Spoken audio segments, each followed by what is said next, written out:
বৌমা, তুমি কি এটা রান্না করেছো? এটাকে রান্না বলে?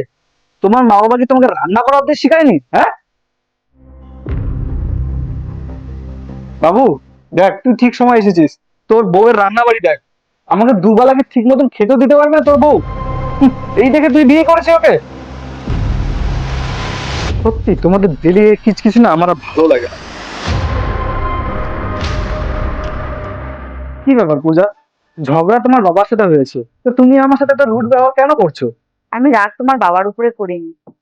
আসলে কি বলতো, একটা মেয়ে যখন বিয়ে করে শ্বশুরবাড়িতে আসে, তখন সে শুধু তার স্বামীকেই চেনে। সে কিন্তু সেই পরিবারের শ্বশুর শাশুড়ি ভাই বোনকে কাউকে চেনে না। আর তাদেরকে চেনার জন্য তার স্বামীর সাপোর্টের দরকার পড়ে। তার প্রথম প্রথম তো সেই সাপোর্টটা আমাকে করেছিল, কিন্তু এখন আর তুমি সেই সাপোর্টটা আমাকে করো না। একটা মেয়ে যখন বাপের বাড়ি থেকে শ্বশুরবাড়িতে আসে, সে কিন্তু তার স্বামীকেই চেনে। আর সেই স্বামী যদি তার বউকে সাপোর্ট না করে, তাহলে সে কোথায় যাবে? তুমি ঠিক বলেছো। আসল কথা, আমি সংসারের চাপে তোমাকে সাপোর্ট করতে একদম ভুলে যাচ্ছিলাম। তুমি আমাকে, ভালো হয়েছে যে তুমি আমাকে এই কথাটা মনে করিয়ে দিয়েছো। এখন থেকে আমি সবসময় তোমার পিছনেই থাকবো আর তোমাকে সবসময় সাপোর্ট করব। একজন মহিলা শুধুমাত্র তার স্বামীকেই ভালোবাসে আর তার উপরেই ভরসা করে। আশা করি বন্ধুরা ভিডিওটা ভালো লেগেছে। ভিডিওটা ভালো লাগলে অবশ্যই একটা লাইক করে ভিডিওটাকে শেয়ার করে দিও।